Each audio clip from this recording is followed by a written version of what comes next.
Hello दोस्तों, कैसे हैं आप लोग। स्वागत है आप सभी लोगों का आप सभी के अपने चैनल सपोर्टिंग आप फार्मेसी में।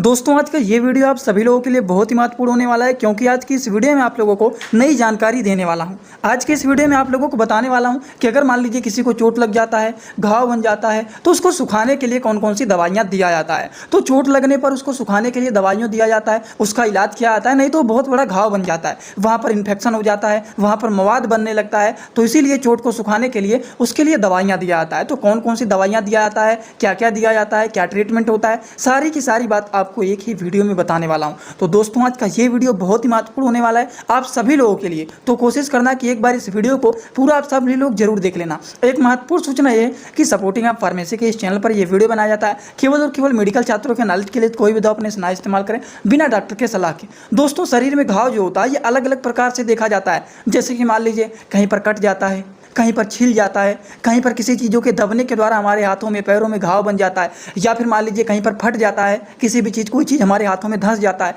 वहाँ पर फट जाता है, उसकी वजह से भी देखा जा सकता है घाव बन जाना। कहीं पर हमारा शरीर रगड़ आ जाना, रगड़ की वजह से भी कट जाना, छिल जाना, घाव बन जाना, ये भी देखा जाता है। और पंक्चर होना मतलब कोई भी चीज़ धंस जाना, धंस के आर पार हो जाना, ये भी एक प्रकार का घाव होता है। तो हमारे शरीर में घाव होना, चोट लगना केवल एक दो प्रकार के नहीं देखे जाते हैं, बहुत सारे प्रकार के देखे जाते हैं। कहीं पर हम जा रहे हैं, कोई भी चीज़ लग गया, कट गया, कहीं पे जा रहे हैं, कोई भी चीज़ रगड़ के लग गया, छिला गया, हमारा कोई भी चीज़ गिर गया हमारे हाथों पर, ये दब गया, ये भी एक प्रकार का घाव ही है। तो कई प्रकार के देखे जाते हैं, ये एक दो प्रकार के नहीं होते हैं। मान लीजिए हम ही कहीं पर जा रहे हैं, गिर जाते हैं, छिल जाता है, कट जाता है, या फिर मान लीजिए कोई चीज़ धंस जाता है, फट जाता है, तो ये अलग अलग प्रकार के चोट होते हैं। लेकिन अगर मान लीजिए इस चोट का इलाज सही समय पर नहीं किया जाता है तो क्या होने लगता है, ये भी बात जान लीजिए, तब ना जानेंगे कि हाँ ट्रीटमेंट करना ज़रूरी होता है। नहीं तो कुछ लोग तो ऐसे होते हैं कि चोट लग गया, चलिए कोई बात नहीं, अपने आप ठीक हो जाएगा।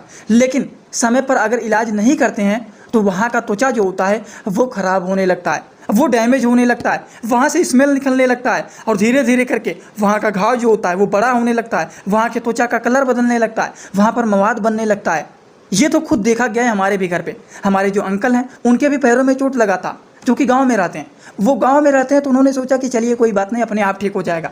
लेकिन उन्होंने ध्यान नहीं दिया तो धीरे धीरे करके वहाँ पे स्मेल आने लगा, वहाँ का कलर बदलने लगा, और वहाँ पर पस बनने लगा, मवाद बनने लगा, और छोटा सा घाव ना ध्यान देने पर वो घाव बहुत ही बड़ा हो गया, जिसकी वजह से ज़्यादा उनको प्रॉब्लम झेलना पड़ा था। तो इसीलिए कहा जाता है कभी भी चोट लगे तो उसका तुरंत इलाज कराना चाहिए, जिससे वहीं का वहीं वो चोट सूख जाए और वो घाव बड़ा ना हो। तो इसके लिए कौन कौन से मेडिसिन दिए जाते हैं घाव को क्या करने के लिए, सुखाने के लिए। तो चलिए अब आप लोगों को हम सारी की सारी मेडिसिन के बारे में बताने जा रहे हैं। शुरुआत करें दोस्तों सबसे पहले मेडिसिन के। तो सबसे पहले मेडिसिन में देखिए, घाव को सुखाने के लिए जो मेडिसिन दिया जाता है वो आप मोक्सिकाइन CV 625 दे सकते हैं। अगर ये नहीं है तो आप पुल्मोसेप 500 दे सकते हैं। अगर मान लीजिए आपके पास ये भी नहीं है तो उसकी जगह पर आप इसको दे सकते हैं सेफडेक्स 500, जिसका साल्ट नेम होता है सेफ्लेक्सेन कैप्सूल, जो कि इंडियन फार्माकोपिया का ये कैप्सूल होता है, 500 mg का ये होता है। तो इनमें से कोई भी एक एंटीबायोटिक दिया जाता है। मोक्सिकाइन CV 625 जिसमें एमोक्सिलिन पोटेशियम कैलुनेट पाया जाता है, ज़्यादातर डॉक्टर लोग इसी को प्रिस्क्राइब करते हैं, जो कि घाव को सुखाने के लिए काफ़ी ज़्यादा यूजफुल एंड पॉपुलर ये एंटीबायोटिक माना जाता है। तो इनमें से कोई एक एंटीबायोटिक दिया जाता है जो कि वहाँ की बैक्टीरियल इन्फेक्शन को किल करने का काम करता है, वहाँ का घाव बड़ा ना हो, वहाँ पर मवाद ना बने, वो सूख जाए घाव। इसीलिए एक एंटीबायोटिक मेडिसिन को दिया जाता है, जिसका डोज होता है, ये 3 प्रकार के एंटीबायोटिक बताएं, तीनों में से कोई एक एंटीबायोटिक दिया जाता है, वो भी दिन भर में केवल और केवल एक बार 2 बार दिया जाता है। एक बार सुबह दिया जाता है और एक बार एक टैबलेट शाम को दिया जाता है। तो ये होता है इनका डोज, जो कि आप सभी लोगों को पता रहना चाहिए। तो सबसे पहला बात तो एंटीबायोटिक का हो गया। दूसरे मेडिसिन के बारे में बात करें तो एक प्रकार के और भी एंटीबायोटिक को मिलाकर के साथ में दे दिया जाता है, जैसे कि ये भी कुछ एंटीबायोटिक होते हैं जो कि घाव को सुखाने के लिए काफ़ी ज़्यादा यूजफुल पॉपुलर माने जाते हैं। तो इसका क्या नाम है, सिफिक्स 200 हो गया, जेडोसेप CV 200 हो गया, सिप्लॉक्स 500 हो गया, उसके बाद फेरोनिम हो गया। तो इनमें से भी कोई एक एंटीबायोटिक दिया जाता है। सिप्लॉक्स में देखिए क्या पाया जाता है, सिप्रोफ्लैक्सिन हाइड्रोक्लोराइड होता है। सिफिक्स 200 में सिफिक्साइम टैबलेट होता है। जेडोसेप CV में क्या होता है, सेफोडॉक्सिन प्रोक्स्टिम एंड पोटेशियम कैलुनेट होता है। समझ गए आप लोग। उसी के साथ साथ एक और भी एंटीबायोटिक आप लोगों को यहाँ पर दिखा रहे हैं, जो कि है फेरोनियम 200, जिसमें फोरोनियम सोडियम टैबलेट होता है ये। तो ये कुछ अलग अलग प्रकार के एंटीबायोटिक मेडिसिन है, जो कि इनमें से भी कोई एक दिया जाता है। ये चारों जो दिखा रहे हैं, ये चारों में से कोई एक एंटीबायोटिक दिया जाता है, जो कि ये भी काफ़ी ज़्यादा यूजफुल पॉपुलर माना जाता है। ज़्यादातर सिप्लॉक्स दिया जाता है और सिफेक्स 200 दिया जाता है, या फिर अगर दोनों नहीं है तो इनमें से कोई एक दे दिया जाता है। ये बात आपको समझ में आ गया। सिप्लॉक्स 500 तो अपने आप में बहुत ही ज़्यादा फेमस है, जिसके बारे में 99% लोगों को पता ही होगा। तो इनमें से कोई एक दिया जाता है एंटीबायोटिक मेडिसिन, जिनका डोज होता है दिन भर में 2 बार देना। समझ गए आप लोग, एक टैबलेट सुबह, एक टैबलेट शाम को। दोस्तों इसी तरह से मैं आप सभी लोगों के लिए एक बुक बनाया हूं, जिस बुक का नाम है A to Z medicine book. ये जो दोस्तों बुक है, ये टोटल 600 पेज का है, जिसमें आप लोगों को टोटल 46 चैप्टर मिल जाएंगे और साथ ही साथ आप लोगों को फ्री में पूरे बुक का 46 वीडियो लेक्चर भी मिल जाएगा हर एक चैप्टर का, जिसकी आप लोगों को मिल जाएगा मात्र 499 रुपये। ये बुक आप लोगों को PDF के फॉर्मेट में व्हाट्सअप पर मिलेगा, जो कि आप कैसे लेंगे, इसी वीडियो के कमेंट बॉक्स में जाएंगे, वहाँ पर एक लिंक मिल जाएगा। जब आप उस लिंक पर क्लिक करेंगे तो डायरेक्ट आप व्हाट्सअप पर पहुँचेंगे, उसी नंबर पर आपको पेमेंट करना है, वहीं पर आपको बुक और पूरे बुक का वीडियो लेक्चर भी मिल जाएगा। जो लोग लेना चाहते हैं ले सकते हैं, जो लोग प्रैक्टिस करने वाले छात्र हैं जरूर इस बुक को परचेज करें, जिसमें हजारों प्रकार की दवाइयों का नॉलेज आपको मिल जाएगा। तो आई होप आप सभी लोगों को ये बात भी समझ में आ गया होगा। तो चलिए बात करते हैं अगले मेडिसिन के बारे में। अगला जो मेडिसिन है वो है कुट्रिमाजोल टैबलेट। ये भी कुट्रिमाजोल टैबलेट है और ये है एप्रोबिड 500। ये काम क्या करता है, कुट्रिमाजोल, ये भी कुट्रिमाजोल, मतलब अगर मान लीजिए किसी को चोट लग गया है, वहाँ पर ईचिंग हो रहा है, खुजली हो रहा है, तो ये भी मेडिसिन उसके साथ साथ मिला करके दे दिया जाता है, जिससे वहाँ की ईचिंग को ठीक किया जा सके। तो इनमें से भी कोई एक मेडिसिन दिया जाता है। ये एक प्रकार के एंटी फंगल मेडिसिन होते हैं। समझ गए आप लोग एकदम अच्छे से, किसी को कोई डाउट तो नहीं है। तो चलिए दोस्तों बात करते हैं अगले मेडिसिन के बारे में। अगला मेडिसिन जो है वो है जीरोडोल SP, पेंटाकाइन DSR। तो इनका काम क्या होता है, देखिए जीरोडोल SP को थोड़ा सा जूम कर लेते हैं, इसको समझते हैं। इसमें पाया जाता है एसिक्लोफिनैक।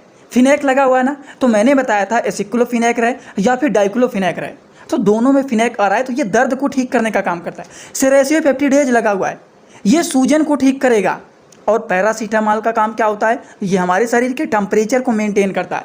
तो इसीलिए जीरोडोल SP टैबलेट को दिया जाता है, जो कि दर्द, सूजन, बुखार, ये तीनों चीज़ों को मेंटेन करने का काम करते हैं, ठीक करने का काम करते हैं। समझ गए, जिसका डोज होता है दिन भर में 2 बार लेना है, एक टैबलेट सुबह और एक टैबलेट शाम को इसको खाया जाता है।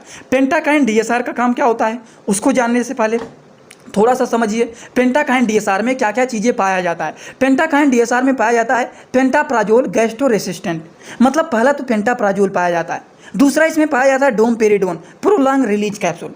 तो इसमें 2 चीज़ पाया जाता है, एक पेंटाप्राजोल, दूसरा डोमपेरिडोन। मतलब ये एक ऐसा मेडिसिन होता है जो कि हमारे पेट के गैस को ठीक करने का काम करता है। पेट में गैस बना हुआ है, पेट में इरिटेशन हो रहा है, डिस्कम्फर्ट फील हो रहा है स्टमक में, तो इन सारी चीज़ों को ठीक करने का काम करता है। लेकिन डोमपेरिडोन भी तो मिला हुआ है। इनका काम होता है अगर किसी का जी मचला रहा है, उल्टी हो रहा है, तो उसको भी ये रोकने का काम करता है। तो ये सारी चीज़ इसमें मिला हुआ है पेंटाकाइन DSR में। पेंटाकाइन DSR का काम होता है कि गैस्ट्रिक प्रॉब्लम को ठीक करना, जी मचलाना, उल्टी होना, नोजिया, वोमिटिंग, इन सारी चीज़ों को रोकने के लिए इसको दिया जाता है, जिसका डोज होता है according to the patient condition OD, एक टैबलेट दिन भर में केवल और केवल 1 बार। उसी हिसाब से हम बात कर लेते हैं जिंकोविट टैबलेट के बारे में। अब देखिए जिंकोविट जो होता है ये एक प्रकार का मल्टीविटामिन मेडिसिन होता है। जिंकोविट मल्टीविटामिन मेडिसिन को दिया जाता है दिन भर में केवल और केवल 1 बार, जो कि काफ़ी ज़्यादा यूजफुल पॉपुलर ये मेडिसिन माना जाता है। इसी हिसाब से कुछ और भी बात कर लेते हैं कि अगर मान लीजिए किसी को घाव बहुत बड़ा हो गया है, मान लीजिए किसी को घाव मतलब चोट लग गया है और वो चोट बहुत बड़ा लगा हुआ है, तो उस चोट को सुखाने के लिए कभी कभी एंटीबायोटिक में जैसे कि लगा दिया जाता है, इंजेक्शन को लगा दिया जाता है, जिससे थोड़ा जल्दी से पेशेंट को आराम मिले, तो इसीलिए इंजेक्शन लगाया जाता है। अब इंजेक्शन की भी बात कर लेते हैं थोड़ा सा कि कौन कौन से इंजेक्शन लगाए जाते हैं। देखिए घाव को सुखाने के लिए एंटीबायोटिक मेडिसिन लगाया जाता है, तो एंटीबायोटिक मेडिसिन में लगाया जाता है जेंटामाइसिन को। जेंटामाइसिन जो इंजेक्शन है ये एक प्रकार का यूनाइटेड स्टेट फार्माकोपिया का इंजेक्शन है। ये बातें समझ में आ रहा है ना आप लोगों को। मैंने आप लोगों को ये फार्माकोपिया के बारे में कई बार बताया हूँ कि अगर किसी भी दवा के नाम के बगल में IP लिखा हो, BP लिखा हो, USP लिखा हो, तो इसमें आप परेशान मत होना। IP का मतलब होता है ये दवा इंडियन फार्माकोपिया का है, BP का मतलब होता है ये दवा ब्रिटिश फार्माकोपिया का है, USP का मतलब होता है कि ये दवा यूनाइटेड स्टेट फार्माकोपिया का है। तो वहीं पर आप लोग देखिए ये जो जेंटामाइसिन इंजेक्शन है इनका क्या है, एंटीबायोटिक मेडिसिन है। ये एक प्रकार का देखिए जेंटामाइसिन इंजेक्शन, जस्ट इसके बगल में USP लिखा गया है, मतलब ये यूनाइटेड स्टेट फार्माकोपिया का इंजेक्शन है। ये बातें समझ में आए ना आप लोगों को। इनकी डोज के बारे में अगर हम बात करें तो 3 से 5 mg प्रति किलोग्राम के बेसिस पर पेशेंट को लगाया जाता है। अगर मान लीजिए कोई भी पेशेंट 10 किलोग्राम का है तो 10 × 5 कर दीजिए, मतलब 50 mg आप उसको लगा सकते हैं। कोई 20 किलोग्राम का व्यक्ति है और उसको आप जेंटामाइसिन लगाने जा रहे हैं तो 20×5 कर दीजिए तो 100 हो जाएगा। कोई 60 किलोग्राम का व्यक्ति है तो 60×5 कर दीजिए तो 300 mg आप उसको लगा सकते हैं। समझ रहे हैं ना आप लोग? तो इस तरीके से डोज दिया जाता है। ये भी बातें हो गए। कुछ और भी एंटीबायोटिक का इस्तेमाल किया जा सकता है, जैसे कि एमाइकासिन इंजेक्शन। एमाइकासिन इंजेक्शन जो होता है ये भी एक प्रकार का यूनाइटेड स्टेट फार्माकोपिया का है। ये इंजेक्शन होता है, किसका होता है? यूनाइटेड स्टेट फार्माकोपिया का एमाइकासिन भी इंजेक्शन होता है। ये भी एक प्रकार का एंटीबायोटिक इंजेक्शन होता है। ये दोस्तों अगर डोज की बात करें तो 15 mg प्रति किलोग्राम के बेसिस पर लगाया जाता है। अगर कोई मान लीजिए 10 किलोग्राम का व्यक्ति है तो 10×15 कर लीजिए, मतलब उसको आप 150 mg लगा सकते हैं। अगर कोई 20 किलोग्राम का व्यक्ति है तो 20×15 कर लीजिए, मतलब उसको आप 300 mg तक लगा सकते हैं। अगर मान लीजिए कोई 60 किलो का व्यक्ति है तो 16×15 कर लीजिए, 60×15 कर लीजिए, मतलब 900 mg तक उसको लगा सकते हैं। तो ये इनकी डोज होते हैं जो कि आप लोगों को ऐसे बना करके कर सकते हैं। समझ गए? कुछ एंटीबायोटिक इंजेक्शन में जैसे कि आप सभी लोगों को मोनोसेप के बारे में पता है। मोनोसेप देखिए 1 ग्राम का भी आता है, 2 ग्राम का भी आता है। तो मोनोसेप इंजेक्शन का इस्तेमाल किया जाता है। मोनोसेप के मैक्सिमम डोज के बारे में बात करें तो 4 ग्राम तक दिन भर में आप इस्तेमाल कर सकते हैं। अब देखिए 4 ग्राम तक कर सकते हैं तो मोनोसेप अगर 2 ग्राम का आपने लगाया हुआ है तो दिन भर में आप 2 बार इसको लगा सकते हैं। एक बार सुबह 1 ग्राम, 2 ग्राम, एक बार शाम को 2 ग्राम। इसको दोनों में से कोई रूट से लगा सकते हैं। आईवी रूट से भी लगा सकते हैं, आईएम रूट से भी लगा सकते हैं। समझ गए आप लोग? दोनों के रूट यहाँ पर लिखे गए हैं, लेकिन ज़्यादातर डॉक्टर लोग प्रिस्क्राइब करते हैं कि इसको आईवी रूट से लगाने के लिए। समझ गए आप लोग? तो ये भी बातें हो गए, क्योंकि इंजेक्शन में 2 रूट, जैसे कि मान लीजिए एक आईवी होता है, एक आईएम होता है। आईवी का मतलब होता है इंट्रावेनस, मतलब नस में लगाना, और आईएम का मतलब होता है इंट्रामास्कुलर, मतलब मांस में लगाना। तो कोई भी इंजेक्शन जब आप नस में लगाते हैं तो थोड़ा सा पीछे की तरफ खींचते हैं सिरिंज को। जब ब्लड आ जाता है तो आपको पता चल जाता है कि हाँ नस में सही जगह पर हमारा इंजेक्शन लग गया है, तो तुरंत ड्रग को डिलीवर कर देते हैं नस में।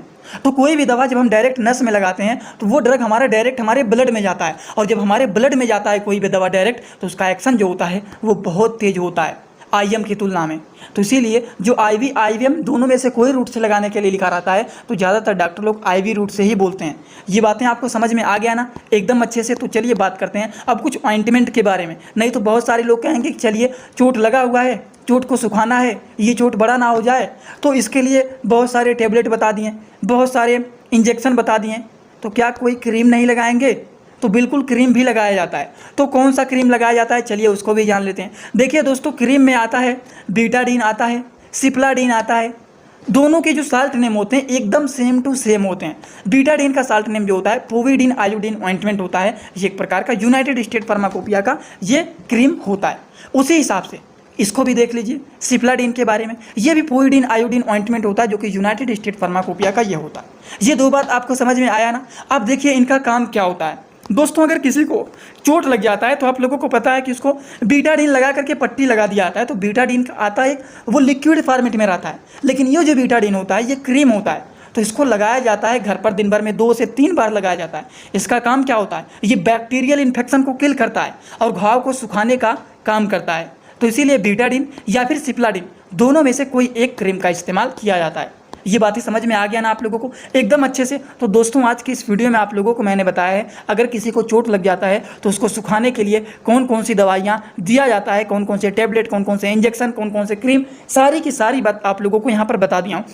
अगर आप लोगों को ये सारी की सारी बात समझ में आया हो तो सभी लोग सीधा सीधा इस वीडियो के कमेंट बॉक्स में आइए और अपना फीडबैक जरूर दीजिए कि आज का वीडियो कैसा लगा आप लोगों को। अगर कुछ नहीं समझ में आया तो इस तरीके से आप लोग स्टिकर भेज सकते हैं। अगर आप लोगों को सारी बात एकदम अच्छे से समझ में आया है तो इस प्रकार से स्टिकर भेज सकते हैं। दोनों में से जो आपको पसंद आए वो आप भेज सकते हैं। एक बात और, जो लोग हमसे पर्सनली इंस्टाग्राम में जुड़ना चाहते हैं जुड़ सकते हैं। जुड़ने के लिए सर्च करिए सपोर्टिंग आप फार्मेसी, जो चैनल का नाम है, सर्च करते ही आपको मिल जाएगा। आप तुरंत हमें वहाँ पर फॉलो करके आप हमसे वहाँ पर जुड़ सकते हैं। तो चलिए दोस्तों आज का वीडियो होता है यहीं पर complete. Thanks for watching video. Like, comment, share and subscribe this channel.